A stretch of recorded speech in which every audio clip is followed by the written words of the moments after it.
David Jamesy, entrepreneur, AI expert, and philanthropist. David Jamesy is a visionary leader and innovator, specializing in AI-driven business solutions. He is the founder and CEO of AnySkills, an AI-powered freelance platform, and co-founder of Spacey Homes, a prop-tech company transforming real estate. His ventures include Music Hub, a music collaboration platform, and Trim & Cuts, a tech-driven grooming service. With a master's degree in AI, he pioneers machine learning applications in startups. Beyond business, David leads Cross Connect, a Christian charity, serves as a pastoral team leader, and is a music minister and investor. His work bridges technology, entrepreneurship, and social impact, shaping industries and empowering communities. Thank you very much. So I have the honor of introducing our beloved brother, David Jamesy. Over to you, sir. Hello, everyone. Thank you for that warm introduction. Welcome, everybody. My name is David Jamesy, and sorry, I've got a bit of cold, so please pardon my cough every now and then. But yeah, really grateful for the opportunity to be here with you today, and hopefully we can learn something together. Let me just share my screen. Am I able to do that? Yeah.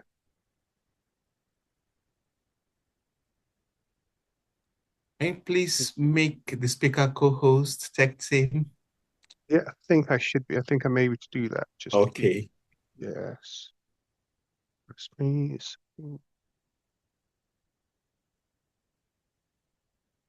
Perfect. Just let me know when you can see my screen, everyone.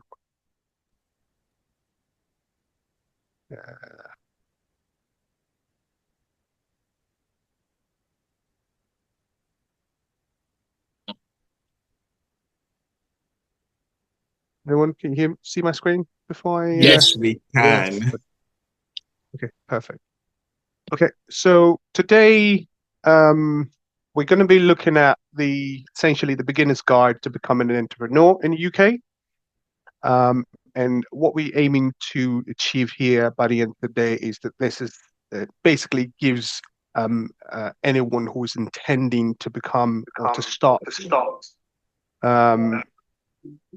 a business or an innovative, you've got an idea, you want to execute it. I'm hoping that by the end of the day you can learn from, I suppose, my experience and be able to start that journey comfortably. Okay. So I've already been introduced, so I'm going to skip that. So we want to start by actually understanding the basics of entrepreneurship. And the word entrepreneur is actually entrepreneurship. Entrepreneur is derived from a French word called entreprendre, which basically means to undertake. So, it sounds like a great, what's the word? An interesting word in English, but all that means is that you want to undertake something. And so, if we want to define what entrepreneurship is, then it's basically a process of starting something, undertaking something. So it could be, any of those business ideas that you've got in your mind, and you want to execute them, and that involves you obviously taking some sort of risk, and the whole idea is at the end of that, you want to make some money, some profit out of it. And so obviously we're talking about entrepreneurship in the context within the UK, and entrepreneurship is important in every country, but even more particularly in the UK, because obviously it's where we reside, and for most of us, I would imagine. And so one of the key importance of entrepreneurs in the UK is that they help to drive the innovation, they help to create jobs, they help to contribute significantly to the economic growth in the country. And so when you're thinking about becoming an entrepreneur, that's basically what you are you should be thinking about. How do I make that drive innovation in the UK? How will I be driving innovation in the UK? I will be creating jobs, contributing significantly to the economic growth, right? But I want to I want to start us off by actually realizing that the word an entrepreneur, is not something that is new. Just a slide ago, I said it was a French word, but prior to that, we have God, who is the greatest entrepreneur. Hallelujah. And so I've defined an acronym here for that defines what an entrepreneur is. And basically, an entrepreneur, God being the greatest entrepreneur, is one that envisions. And this definition is born out of this, born out from scripture, understanding who God is. God is a visioneer.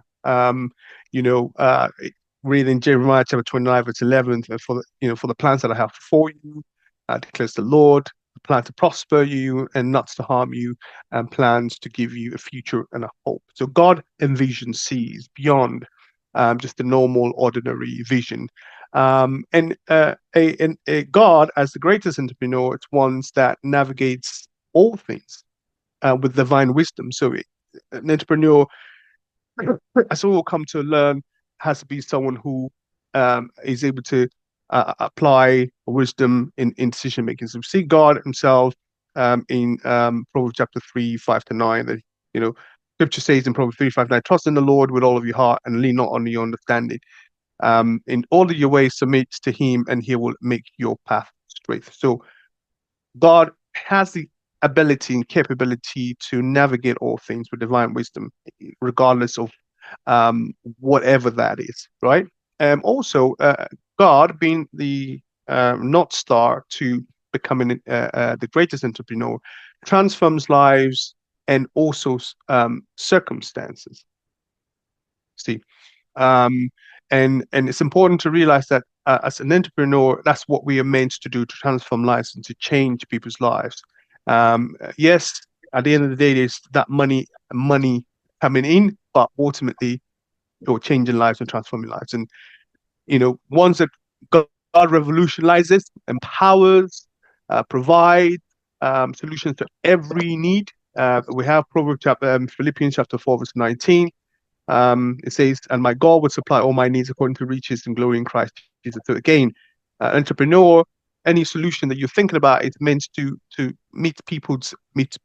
We'll delve a little bit more into that later on.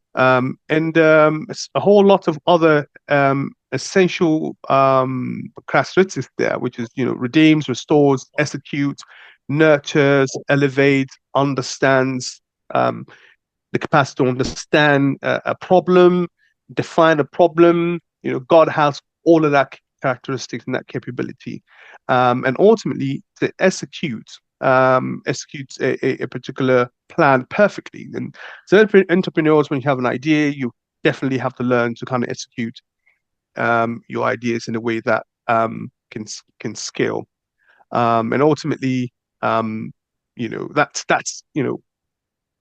that's what God has shown us in terms of becoming an entrepreneur, and Him being the North Star, being the greatest entrepreneur. And so now you ask yourself about yourself. God is the North Star. God is the greatest entrepreneur. What about me, right? So for you, if you're seeking to become an entrepreneur, whether in the UK or anywhere in the world, first one of the things you have to obviously seek God's vision, right? Because we've just talked about God being able to see every direction. You seek God, you ask God for His direction. He gives you that direction. You develop a clear plan, just like in Habakkuk 2:2-3, where God was saying to him, write the vision down, make it plain, and those that see it, hear it, will run with it. So part of what you have to do is that your journey becoming an entrepreneur. Of course, use the skills that God has given you. So God has given you skill. So someone will ask, "Oh, who can be an entrepreneur?" No, anyone can be an entrepreneur. Anyone that has that's aligned themselves with God's plan for their life receives and utilizes a lot of the gifts that God has given them. So again, work hard. Some say so you don't working hard, it's working smart, however you want to say it. It doesn't mean that you get an idea and you just sit down and just think that it's all going to execute by itself. It's not. And so obviously you have to be, as an entrepreneur, we'll go a little bit deeper into it, but raising funds, raising finances, and I know later on in later on today and even tomorrow sessions, those things will be delve into a little bit more detail. But yeah, you have to be wise with your resources, how you raise funds, and things of that nature. I mentioned earlier this element of risk taking. So you will have to be a risk taker, but you have to be a wise risk taker, not just tweaking your fingers and decide and thinking that, oh, I'll just taking uncalculated risk, if you like. Yeah, and ultimately, and this is goes without saying, because obviously this is a Christian platform, that your business and ideas have to be done in honesty and integrity. I remember years ago there was this person who was trying to sell a business, but actually the numbers that they've crunched in their business in their market research and whatever was not correct, and they know it wasn't correct. So you cannot operate, and you always get found out. So yeah, don't do it. So obviously be persistent. You need a persistent spirit. You need to be generous. Again, sometimes you might think that the end game is making a whole lot of money, but in my experience, just building a particular application that actually makes life difference can be the segue to actually creating another platform, or that application can then become that leading application that showcases your skills, or at least gives you connections with the other people, then that presents bigger opportunities for bigger ideas to be executed. So, and ultimately, want to trust God, right?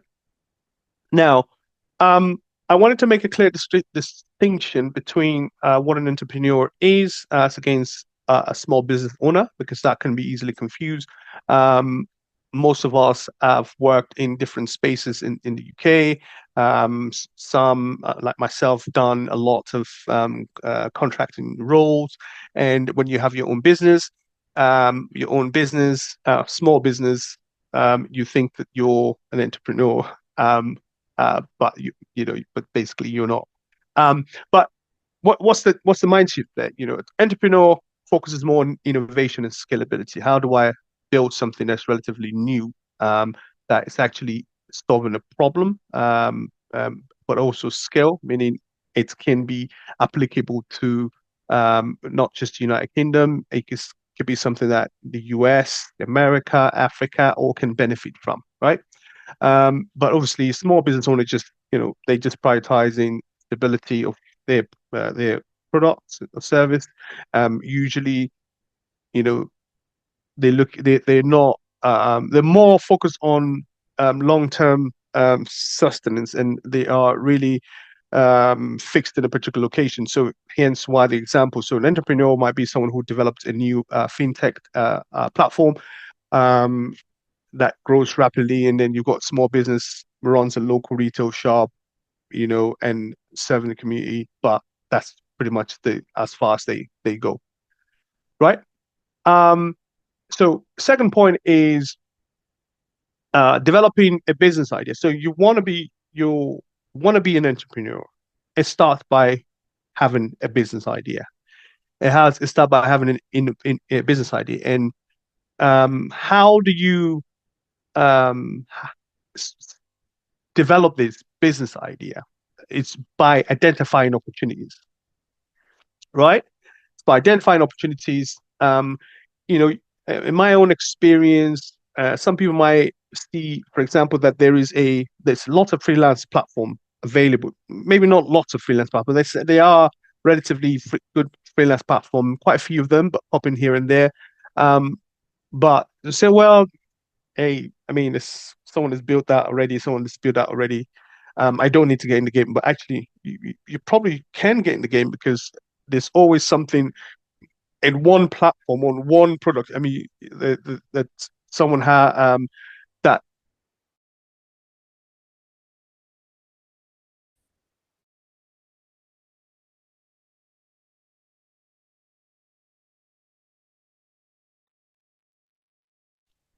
We can't hear you. Sorry, can you hear me? Yes, we can hear you now. Okay. So even some of the guys I've spoken to a few of the guys that developed some of this platform, the Zoom platform, and I said to them, look, your chat system is a cake. You could do better with your chat system, you know. And we had that kind of conversation. That's an opportunity right there for someone who wants to build a Zoom-like platform. Obviously, Zoom, they're not just you know, investing in the platform like this. They also have different other types of communication, conferencing sort of product that they also telephony type of product they're also working on. But hey, there's an opportunity there for you. So think about different cars. Before Tesla was came around, there was so many other cars, but here's Tesla with a different look and feel. So you're meant to solve a problem that that's not there. So for me, for example, part of my platform, Any Skills, we kind of scanned a lot of the freelance platform, and we saw that it was just majorly digital services.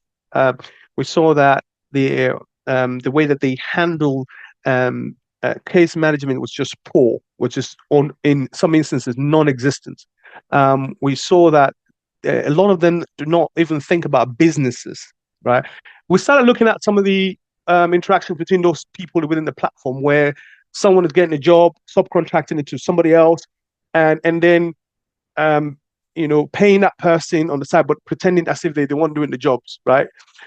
And we're thinking, actually, why not just make it transparent so that, you know, a freelancer can work with another freelancer? So these ideas will begin to come out of you looking for a problem to solve. And your idea might be separate from my business ideas, or where you might be looking at might be separate, but that's kind of the same principle, right? You look for gaps in the market. What is there? What is the problem I need to send? Now, by looking at those gaps, some of the ways to understand, looking at gaps, but also some of the things that will help you to streamline your thought or your thinking is also looking at market trends, right? In deciding what are the potential innovations. And when you look at market trends, you begin to see, you know, you can catch up on like a business space or an opportunity quickly. So you can look at trends in the UK, for example. You can look at some of the latest technology that are being built. Some like, you know, for example, in AI, for example, a lot of AI innovative solutions are popping up every now and then because of, you know, you have large models, all kinds of different AI, large language models. You have all kinds of machine learning modules, neural network, deep learning will just keep popping up. There's newer algorithms or approaches to really creating some of these modules now. So you see a lot of AI platform popping up. Even today, there's lots of businesses that are now beginning to incorporate AI in their entire processes. So, like before, a browser never had AI. You know, there was no. So a lot of you now, if you look at if they use Windows, you see that you have Copilot installed on your desktop. But there was no such thing as Copilot now. But Copilot is everywhere. You know, intelligent agents, they're everywhere, everywhere. But that doesn't mean that there's no opportunity for you there. So I'm still within, I still consult for a few companies in here and there, but I'm just explaining that. And then, of course, your idea has to be innovative. It should be something relatively new because that then, you know, or something that improves on existing products. So I'm not going to spend too much time there. So I'm going to move on. How can you? I thought it's easy for me, for example, if I'm trying to understand the market, one of my go-to tools is the YouGov, and there you can also begin to, I suppose, for me, understand the market trends, but also looking at government indicators. For example, on YouGov, you can begin to see things like your GDPR, excuse me, economic indicators. So you look for like expanding, contracting GDPR's indicators, look at some of those market health. You begin to look at, like, you can see consumer power, what are people interested in spending their money at? That can actually boost your investment confidence. And then when you see like government budget, for example, as a strong indicator, it helps you to say, do you know what, I can actually if government is deciding that they look at government budgets, you see some of the areas that they're investing in where your ideas can actually get some kind of grants. I'm going to talk a little bit more about that later.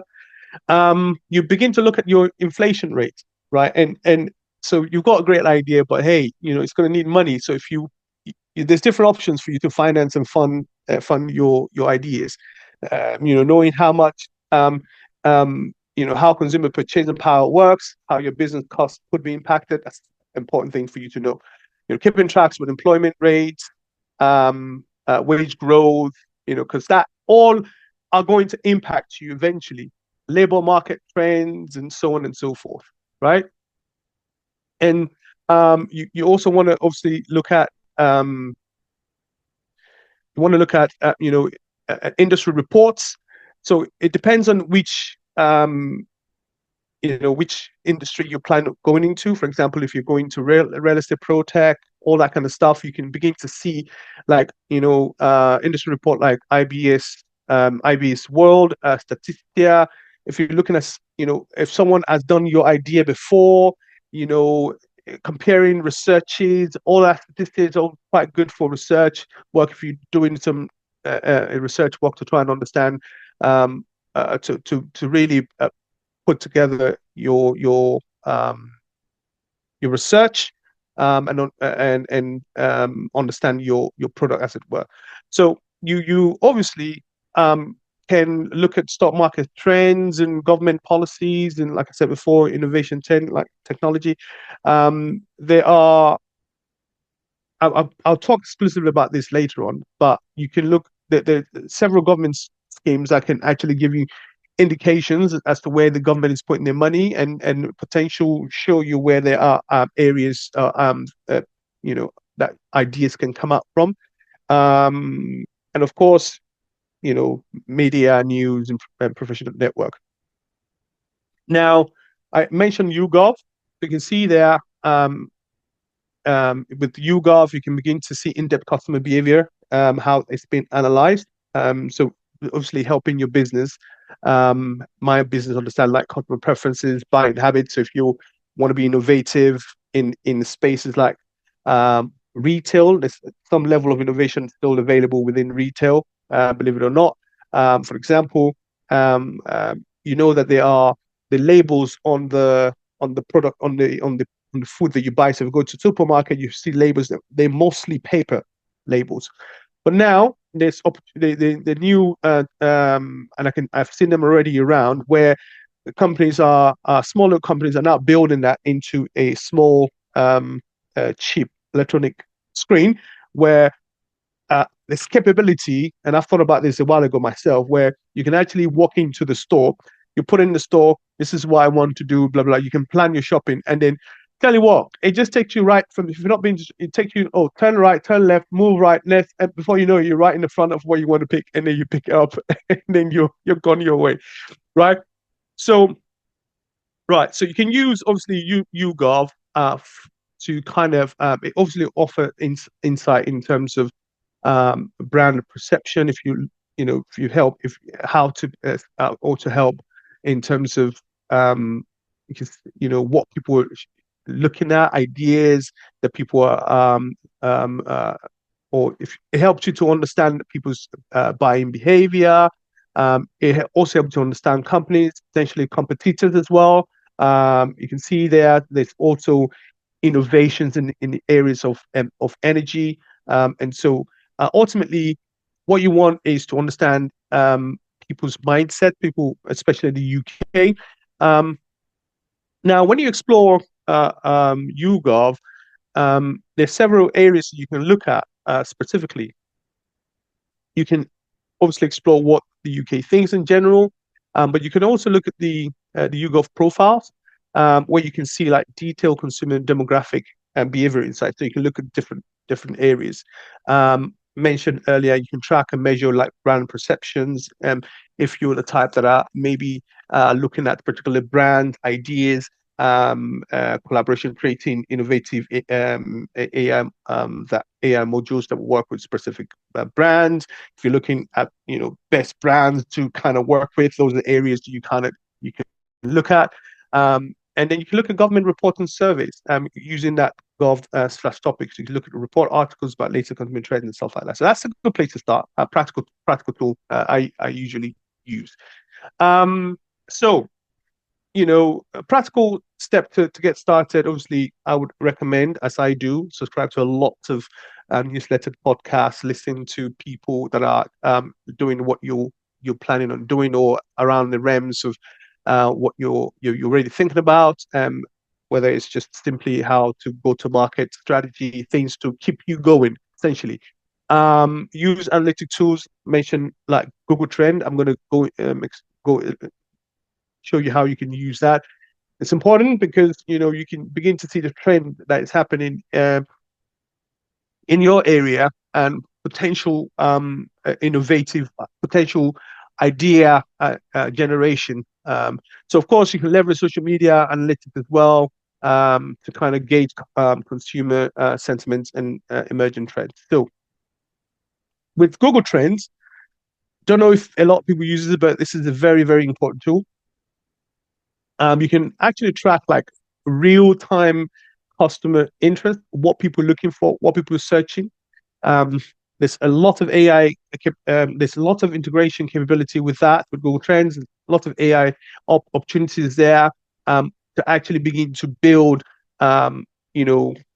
targeted, strategic solutions that actually focuses on driving, for example, like particular products, focusing on marketing, automations, and things of that nature. So much opportunity there. Of course, you can look out for rapidly rising trends, seasonal demand. With Google Trends, you can see geographical trends, and you can obviously compare, analyze. You can see there the trend breakdown.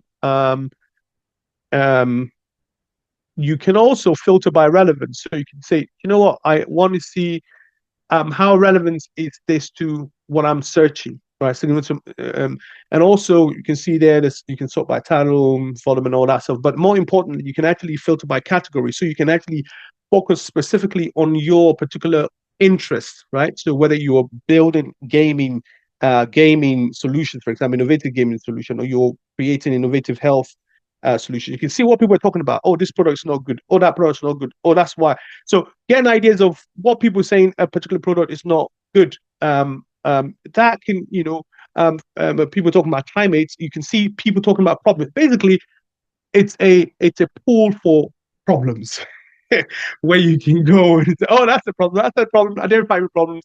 You don't know all the problems in the world, but if someone tells you what their problem is and it's a realistic solution, you can always solve them. Right. So what's the approach then? So you do your market research. You leverage. You use tools like your Google Trend, understand understand what people are saying, get ideas of problems and potential solutions. Now you begin to think about, when you doing your research, what is your target audience? What are the people that you are going to be your customers? Who are going to be your competitors? I know some of the lessons, some of the workshop later, we're going to delve deep into some of this stuff, so I'm not going to spend too much time on it. But ultimately, you want to evaluate what is the solution that you're trying, what's the problem you're trying to solve, and how you can actually deliver this to create a solution for this. Okay.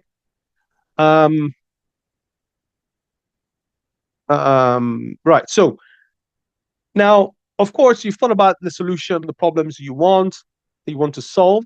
But then there's usually always a barrier to really getting into that entrepreneur or that starting off a business, starting off a startup, as it were.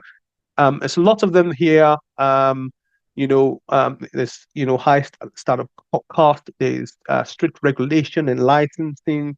I'm going to talk a little bit about that. So when you're thinking about ideas of what you want to do, then you want to think about what would be the barrier to entry for me to get into this area, and how am I going to overcome that?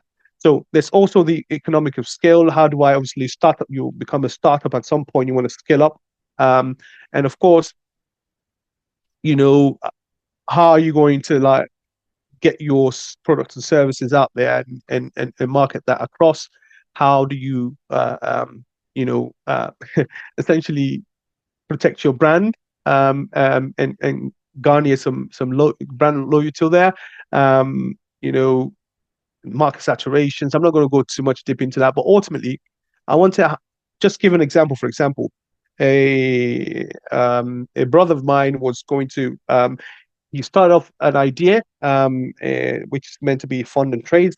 Fund and trades basically is a way to take money from donations all over the world, just give it out to people that are going to essentially for charitable purposes. But then you want to manage how that money is being spent, and then very quickly he just realized, hold on a second, this obviously this is kind of like a fintech solution, but there is a bit of a capital requirement. Since I'm going to be holding a lot of people's money, there's some FCA requirement that I need to keep. For example, I need to own about $75,000, $50,000 or whatever. And so I'm just using this I'm using fintech specifically a barrier. So you need to adhere to strict FCA authorization. You have to have a minimum capital, so ranges from 5,000 to 750,000, so depending on the activity that you're on.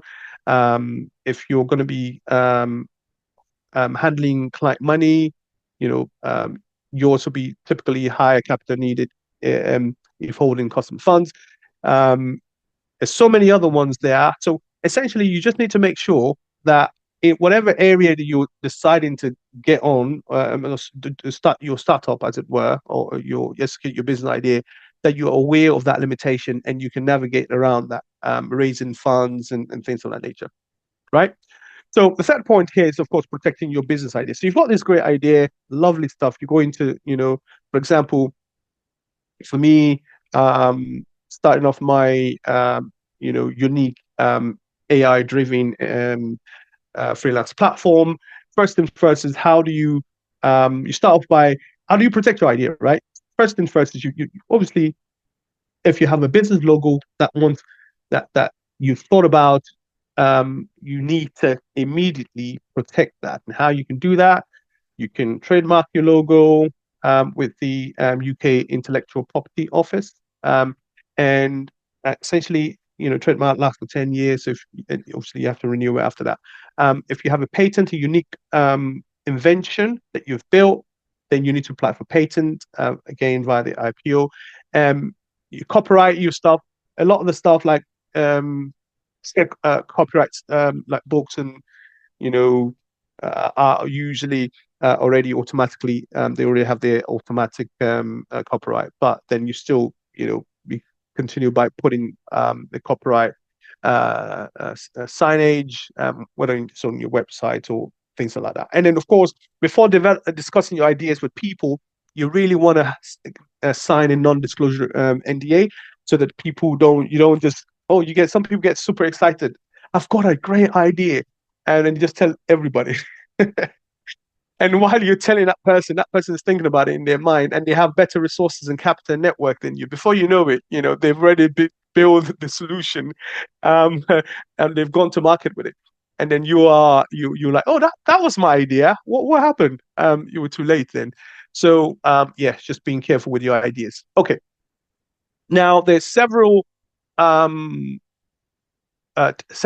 out there you can leverage. So for example, gov.uk, you can this it gives you guidance how your NDA should look like, and NDA is essentially non-disclosure agreements. Have a conversation with people, they can take your stuff out there. And if you're employing people, you have to work with you.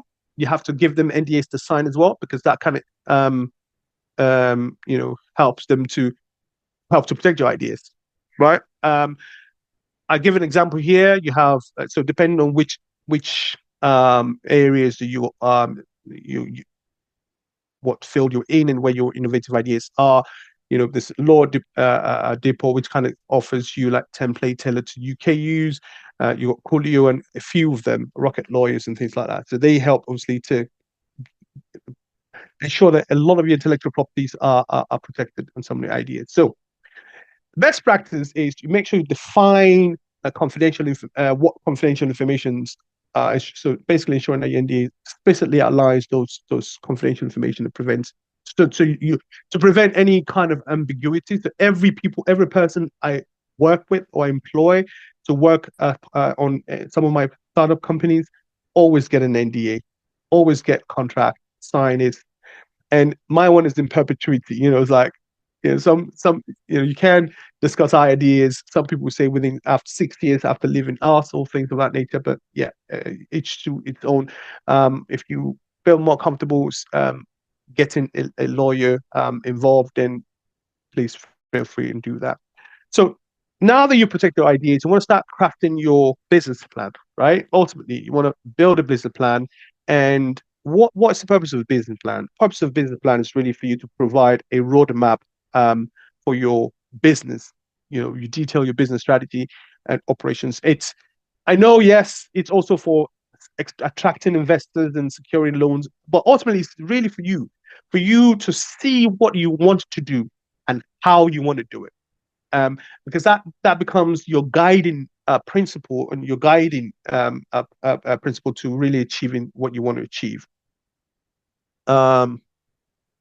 Okay, so now business, the business plan have several components. I'm not going to go through it. Please do.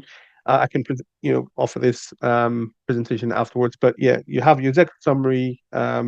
Most important element there is market analysis of the industry. How are you different from what it's out there? Know your competitors, know who's out there. And then, of course, the whole thing, go-to-market strategy. How do you plan to reach everyone? How do you plan to get your funding? Yada, yada, yada. Okay.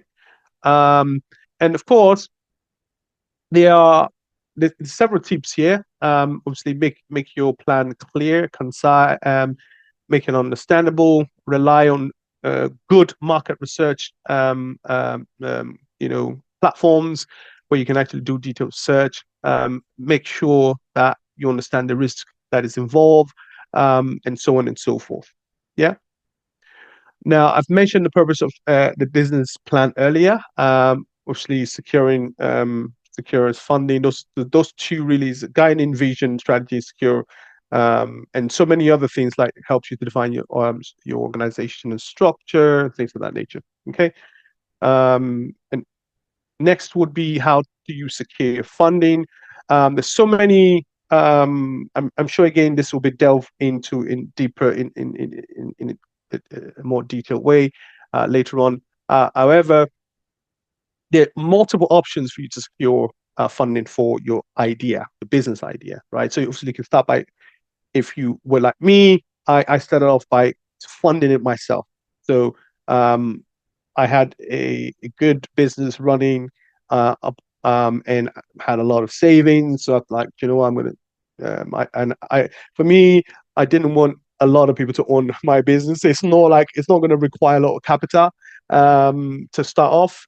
Some of the stuff I was doing myself, building myself. So it's like, okay. But for other people, they will look for bank loans, which is kind of like your traditional loans, and But ideally, what you want to start looking at is government grants, depending on the business that you're looking at. Obviously, there's pros and cons. So if you're going for typical bank loans, then you're going to be seeing higher interest rates and things of that nature, right? Now, the government grants and loans are available. There's the government-backed loans for new businesses. It's usually offer personal loans up to like 25,000, has fixed interest about 6% per annum. So relatively not too bad. Bad, but not too bad. And then you've got the Innovative UK, and I've done some of the applications myself for basically what Innovative UK does is it's really great for tech startup, um, research-based businesses, high growth potential companies. You're not paying any interest, not a loan. It's the money that the government is giving you for, especially focusing on research and development around AI. And so there's specific people that specialize in helping to create that application. So, obviously it's very competitive. That's just the pro cons there. It's very competitive, so you need to make sure that you've got the application right when you applying it. So the great thing is that you can be part of the employment as part of the work. Once the government gives you the money, you can. I think it goes all the way up to like 500,000. But the government pay like 75% of it, something along the line. Of course, you can also use the Seed Enterprise Investment Scheme, which offers a sort of like tax relief to investors. So what that does is it allows you as a business to get investors to invest in your company, but they get some a kind of relief, some tax reliefs, and so that's an incentive for them to invest in your company. So do a lot of research, look at companies that might be willing, individuals that might be willing, and reach out. It's also angel investors and venture capitalists. I know that will be talked about later on. And this is basically just individuals or firms that invest in the early stage of companies. Usually, I think it's between the first 2 years of a company. It's kind of referred to like the startup phase in a sense. And then, of course, you've got the crowdfunding options where you can, begin to it's more like it's just getting people raising getting individuals to kind of raise small monies from you from a large number of people. Right. Okay. So let's move on. So there are other so here, for example, you've got the British. I'm just giving an example of like some of the the government loans that and banks that support that. So the British Business Bank, for example, is one.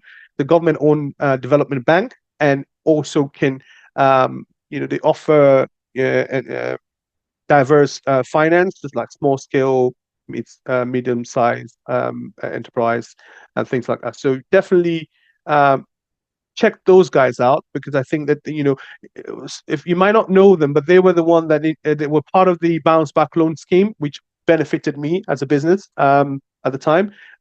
So it was great to apply to them, get those loans, and leverage that as part of growing my business.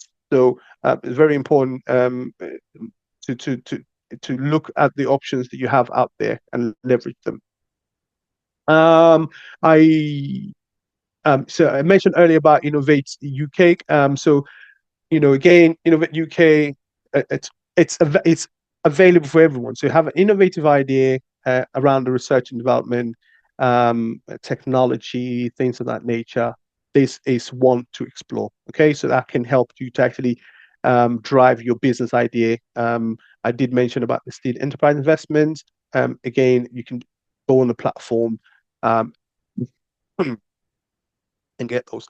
Now, if you're looking for individual investors, again, I did mention UK Business Angels. So that's actually an actual website, an actual network of angel investors that obviously build building and they've built an ecosystem investment. They've invested in millions of pounds from like pre-seed, for example, pre-seed B2B SaaS. They've just got an investment of about 10 million. So there are lots of angel investment network, but specifically you can find the one Angels Den, Investors. There's quite a few of them. If you're looking at crowdfunding, Kickstarter, Indiegogo, Seeders, that's for equity. There's quite a number of them that you can go to, obviously GoFundMe, just giving things like that, right? For you to leverage to help you with the funding. Of course, again, choosing a business structure, you have to decide, obviously, if you're going to go into partnership with people, it's going to be a limited company because this will have tax implications, something that you need to be aware of, right? Now, this should be obvious, but I've just put it there still. So registering your business, the question is, can a foreigner register business in the UK? Of course, a foreigner can. But when it comes down to then applying for things like certain funding or things like opening a bank, that's where the problem might come because banks might not be able to give. I wanted to actually point out that there's a lot of people who say, no, I'm in this country, I need sponsorship. What? Get an idea, get a business idea, start up a business, and guess what? You can sponsor yourself. That's very important. And I've said this to a few people. I know someone personally who's done that. They set up their own business and they basically sponsored themselves. So now they're using their own sponsorship in the UK as a business person, and then they use people to help to make that happen. And so don't be afraid and say, "Oh, I have students. I don't." Your ideas deserve to be made a reality, and if you're ready to do all that it needs to get there, you have all of the support that's needed to get there, right? So I'm not going to go through much into this because of our time, but you can. But steps to registering the business, obviously, you can choose a company, the company type of structure, if you like. Register. You need a UK address. If you're going to register, you could, if you want to register a UK bank account, you need to register via the if you want to register your business, you have to use the HMRC website to do that, and it doesn't cost you anything more than £12. So that's how easy it is, and that can be processed fairly quickly. I want to talk about, as part of protecting your idea, it's very important that you secure a domain name for your business. So if you're starting something, make sure you secure the domain name for that business because domain names goes very quickly. So make sure it's short and memorable. Use a brand name, choose the right extension, whether it's .co.uk. Avoid using hyphen numbers, all that kind of stuff. Those are not not necessarily good domains or one that people can identify with fairly quickly. For example, you use something that is catchy and people can relate with or people can remember, right? So choosing the right social media is also very important. Once you've got that idea in your mind, quickly register the domain name. Once you've registered I give you an example. I remember when I had any skills, I was nurturing the idea and whatnot. And when I searched online, guess what? Someone already registered that domain, anyskills.com. So sometimes you might be too late at registering your domain name, but guess what? I managed to find that person. If I try to use GoDaddy to do it, but GoDaddy couldn't do it. So I managed to track the lady down myself, offer her the money to get the domain from her. We agreed on, I think it was about £1,000 something on it. Paid her off. We did the transfer. That was it. So sometimes you have to pay to get what you need.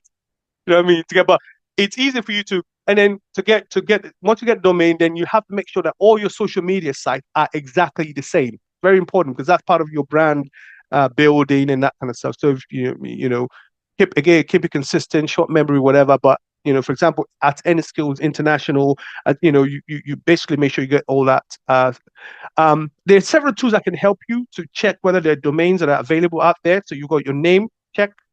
You've got a brand snag that can also help with your username across a multiple social media network. So you can leverage those, then they can help you register your social media presence, if you like.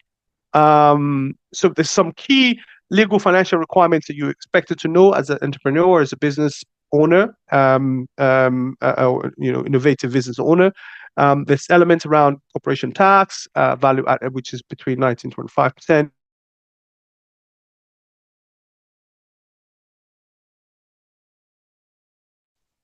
We can't hear you. Your voice is gone, sir. Can you hear me? Yes, sir, we hear that. Okay. So yeah, so you can have, so 90%, £90,000. Once you that's the threshold that you have to start paying. Also, you have to consider that if you're employing people as part of the startup, you have to pay them a certain amount of money.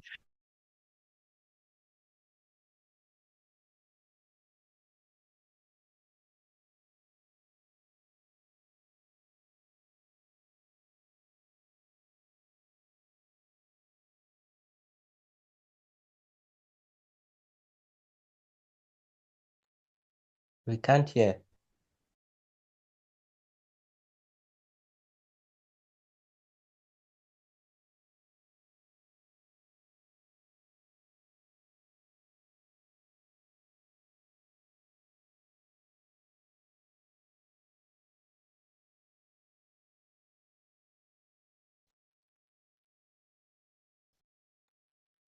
Can you hear me now? Yes, we can. Yeah, Yes, we seems to can. be a delay there. I'll just share my screen again. 1 second.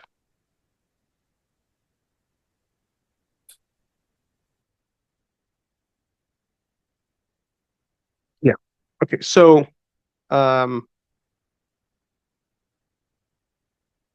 be aware, as a business owner, you also need to be aware that there's certain expectation that you do your self-assessment, which is basically you filing annually to the HMRC to say this is the money that I'm making extra, if you're making any, and if you're not, you still submit it anyway.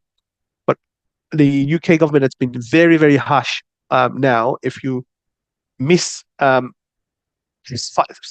it, you're going to get penalties. It used to be linear before, but now they don't play. So you can also use a third party as a tool to help you to register your business or your startup, as it were.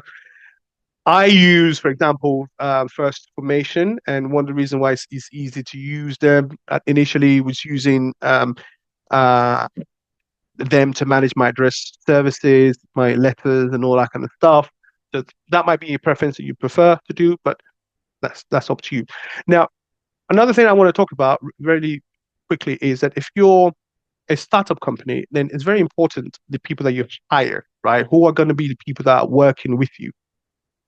How they're going to be working with you, but getting the right skill set, right people, is very important. So first thing is you obviously identify the roles that is needed within your startup, look at some of the hiring process, and then you make a decision whether you want to hire in-house or outside. Now, before hiring, obviously, I said determine the role. Now, there are several roles, operations, marketing, sales, finance, customer support, whatever. But my suggestion is try and leverage as much global talent as possible. A lot of people that work for me are from Nigeria. There's people that work for me here in the UK. But consider hiring people. When you hire people in Nigeria, it's more cost effective. You can hire people from India, Eastern Europe. Those kind of reduce the payroll. Also, you can outsource a lot of the services that you use, like your bookkeeping, accounting, website development, and whatnot. If you're not building, and I've put any skills there, so you can either leverage any skills, Upwork, and, and all those folks. Hiring when you so some of the things I did, for example, where there's issues like, there's light issues, whatnot, I actually procure and install solar panels for some of those guys that work for me, especially those who I know that are doing pretty well, to make sure that there's no excuse for developing. You have the solar panel, you have everything to work, so just get on with it. So hiring talent strategically, so that you understand what you're looking for. Your job description is very clear. Also, I point out that all rely on internships, right? We've got quite a few internships within our organization where people, some of them, they've got basic understanding, but they haven't got the experience. So we bring them in, we train them. They now, one of the people that work for me, for example, he was our lead developer, front end developer. He literally started an intern with us. He didn't really have much experience. We gave him the training and all that kind of stuff, and now he's the lead developer. And now, showing people how things are done. So that's and the benefit of the internship, because people have gone through your organization, it's tend to have more commitment, more loyalty, and so this extension to the business, and they stay longer as well. So again, explore remote working. Those, doesn't have to be physical, things like that.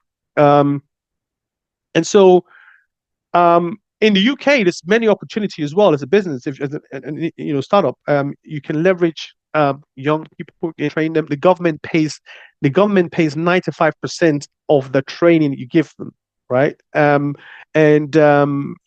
costs about 3,000. They can pay up to like 3,000, and you can only, you can contribute like 5%, which is usually like maybe 1,050, for example. So check it out. And that could be something that might boost your startup. And more importantly, some people think about outsourcing, in-housing all the services and cost efficiency to help to make sure that to reduce your cost. You can hire. There's many tools that you can use now. Xero, QuickBooks. If you're sort of tech savvy, you're confident. Otherwise, you can get a good accountant, which I do, because obviously my business is multiple. So he manages the whole estate, and things like that. Okay. Again, I think I've talked about legal, some additional some legal aspects in hiring in the UK, and they need to have employment contracts. You must make sure that people's salary are paid, blah blah blah blah. And make sure you register you set up your payroll, make sure you have like employer's liability, so on and so forth. Again, you need to make sure that as an employer or an entrepreneur who started a business, there's some other legal requirements that you're expected to have to do. If in the UK, so we're talking about in the UK, employers must enroll eligible employees into a workplace pension scheme. To believe like 5% earnings goes to the pension, and so that's something that you must be aware of and aware of.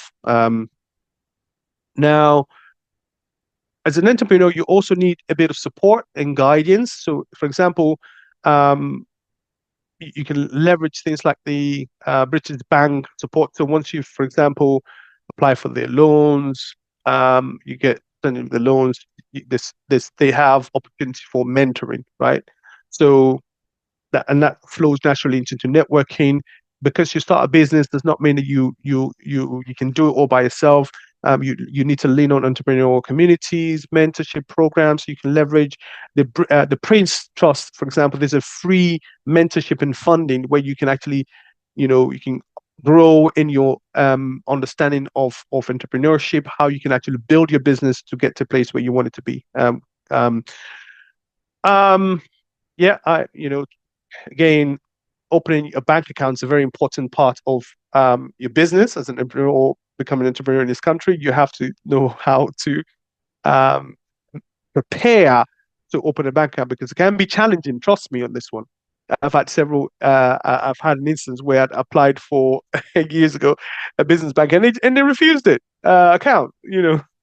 And so make sure that your business registration and structure is consistent with what you put on the application, right? Make sure that your directors are in check, no fraud or anything like that. Believe it or not, businesses like Virgin Money, for example, they use things like Credit Safe, hunters to actually do fraud checks, and and you don't want to fall foul of that. So proof of address, if you're saying this is where your business works, it's where the premise is, then make sure that when you register your business and they're doing like a geolocation to identify your area, that it's actually matching with what you've specified and things like that. So that's kind of how, again, some bank account might ask you full details of your VAT.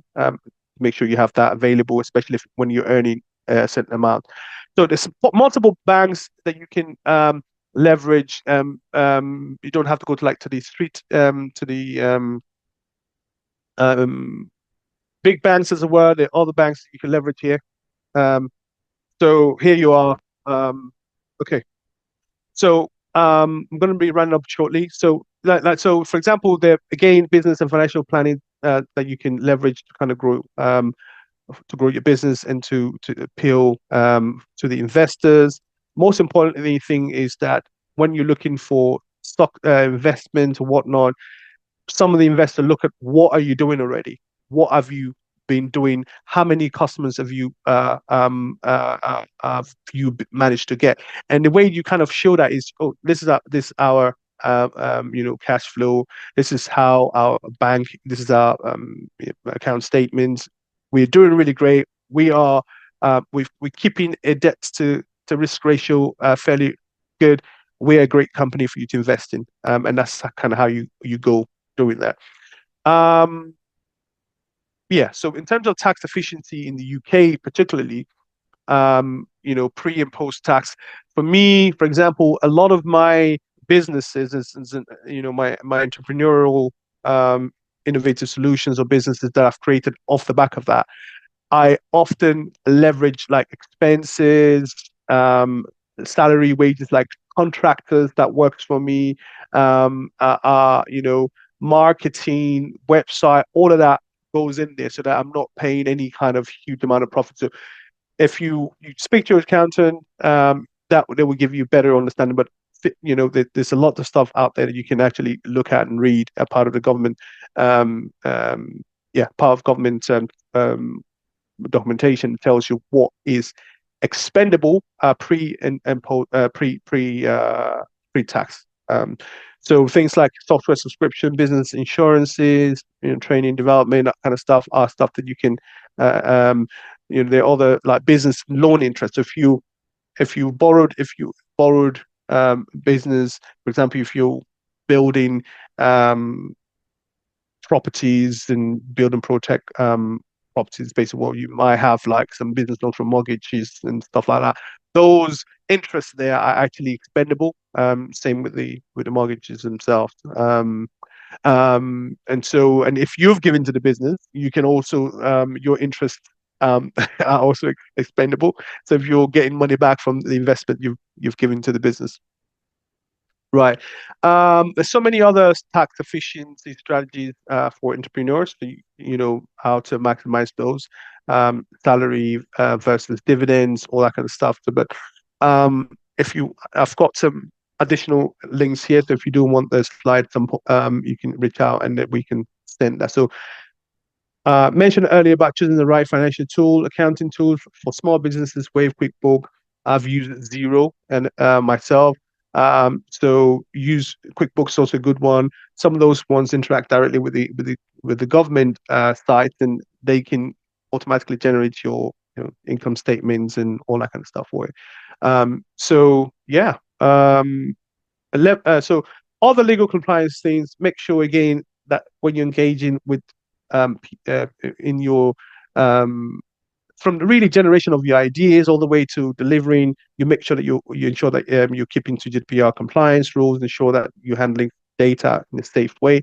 There's a number of rules, GDPR principles. You need to appoint a data protection officer. That might be yourself. But I'm not going to go too much into that. You can basically look about GDPR compliance and make sure that you are as a business, right? And then very important to mention this, because it's very important. If you are going to be conducting your business in a physical place, right, then you need to think about what business rates are. Because if you're if you maybe you're going to be manufacturing an industry, manufacturing, and it's a physical place somewhere, then the government will be charging you. So basically, a business rate is a tax on property used for business purposes. So whether it's your shop, offices, warehouses, factories, or whatnot. So if you then you need to be aware of that. So it's a lot of money. Who pays the business rate? Businesses occupying non-domestic property. So if you're going to be conducting any business in a non-domestic property, then you must be aware of this.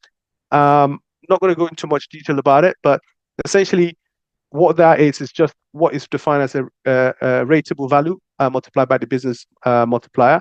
So what is the rateable value is basically the assessed value of that commercial property that the valuation office agency. So it's not like, it's some people, they decide this is how much this thing costs, this value of the property is, and they multiply by the VT's rate, and that's how much you're going to have to pay. Yeah, there's obviously relief for this business rate for businesses with properties that are under 15,000 rateable value. That's how much this business rate relief. But it's very difficult to get that. I know this because one of the person I was doing some investment, business investment in. They had was investing in their business. They had a property where they had just done up, and the council came knocking at the door. You have to pay this, you have to pay that. That almost knocked them out of business. So that's why I'm kind of emphasizing on that for you to be aware of.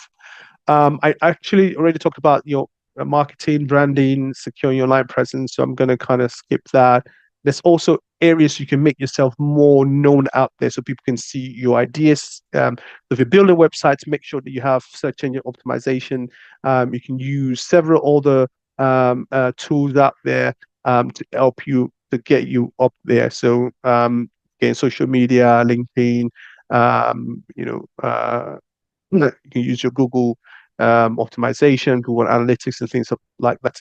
Targeted Google ads to get people out there to showcase yourself. So, and one of the things I've done was lots of we still do it, and most business will do that, like targeted, like a first go to market, spend a huge chunk of money just doing like YouTube ads, just doing like consistent YouTube ads, and people begin to see where you are. And then you have to have a go to market, and that really just summarizes everything, like I've said before.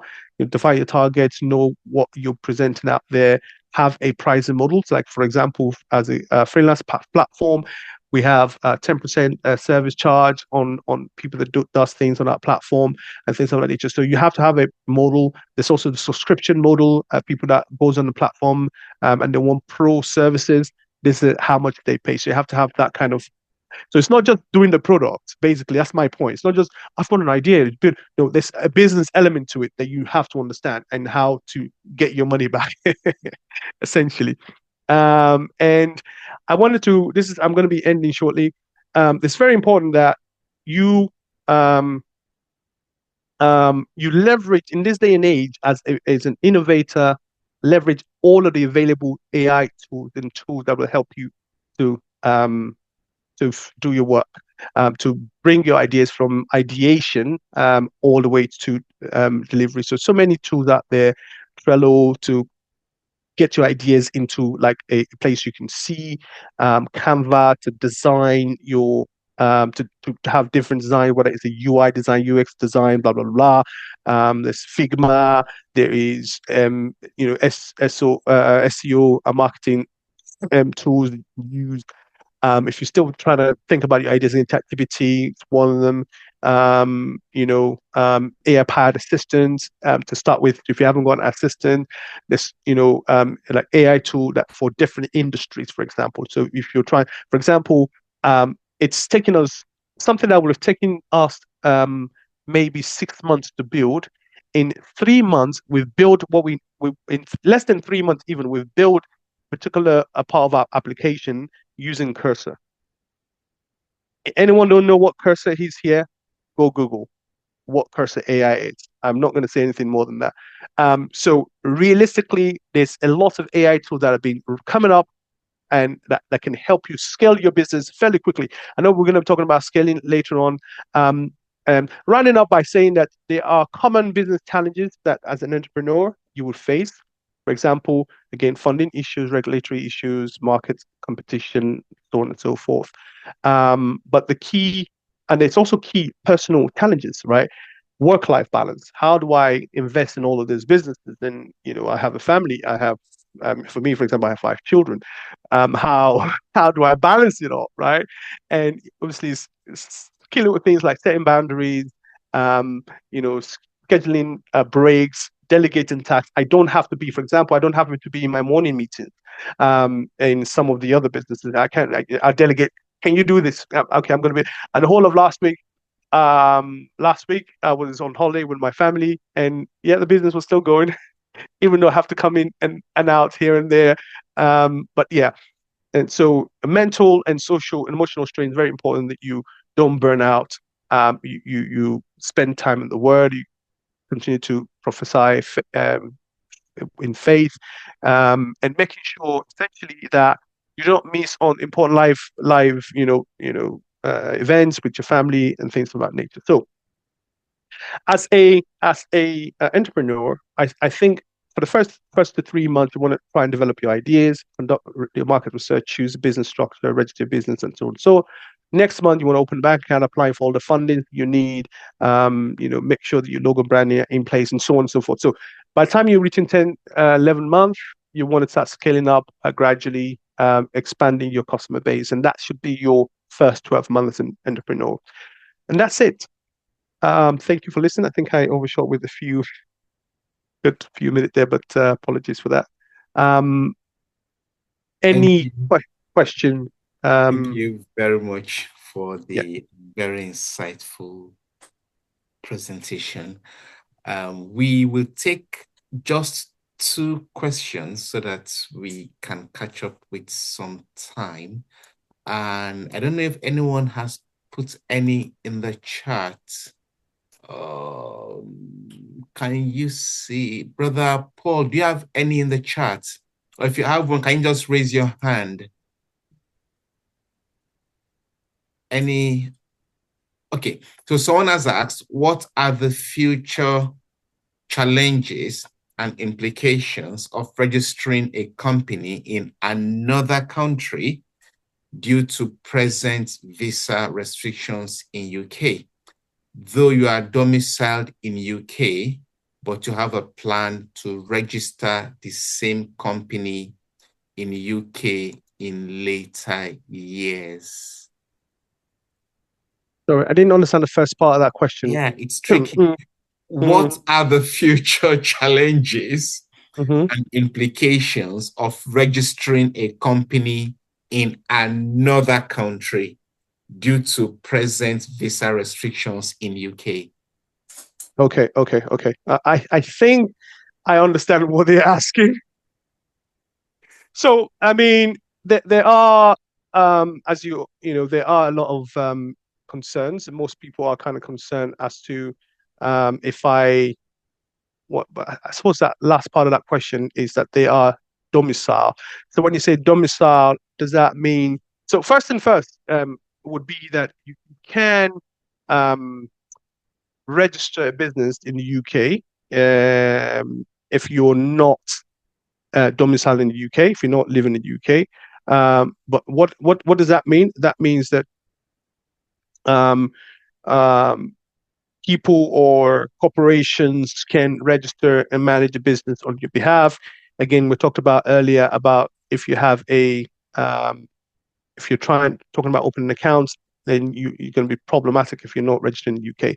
Now, different countries have their own have different laws, and so if your domicile is one that is not going to be in perpetuity in a country like in the United Kingdom, for example, then you need to be worried about that. So, for example, look at Brexit, for example. There's people, European organizations that have invested in the UK. The UK is no longer part of the EU, which means like businesses will have to comply with third like this UK regulation, or either move out. Especially where you have implications where a lot of those regulations were driven by EU laws and things of that nature. You can still be in terms of taxation, for example, some countries, if you're like in America, if you're working elsewhere, you have to declare some of the funds and income that you're earning, and that will still constitute part of the taxes that you're going to have to be remitting to the main country that you're in. So you could considerations of double taxation. Obviously, work permits, visas, that's going to be an issue. You might have people running the business for you here, and you're not in the UK, but you cannot. It doesn't necessarily stop you from earning your profits. Doesn't necessarily stop you from doing any of that stuff. So in my head, I'm not. I don't want to be apathetical in terms of answering the questions to make sure, but there's so many other so many things to think about, especially IP laws, intellectual property protections, currency fluctuations, economic instability, banking requirements. Some bankings would not allow you to run a business from a outlawed country, for example. So those are things you have to kind of consider. Yeah, thank you. Thank you very much. The last question: how can we protect our innovation/idea as a small business owner who has to state all ingredients used in making a product you developed on the labels? Yeah. Well, it's a very tricky one. I mean, earlier we talked about patents. So with the patents, what that means is it's just like a legal protection against the new invention. So obviously you have to state how your invention works, whether this is the product that you're using. And the idea is that it's a full disclosure. This is how the invention works. These are the which means that competitors will see the details. I'm sorry, they will see it, and so you state what it is, but it doesn't. When they see it, it depends on how you. Because some of this stuff is, if they know something that you've created, then it's very hard for you to patent against things like that, right?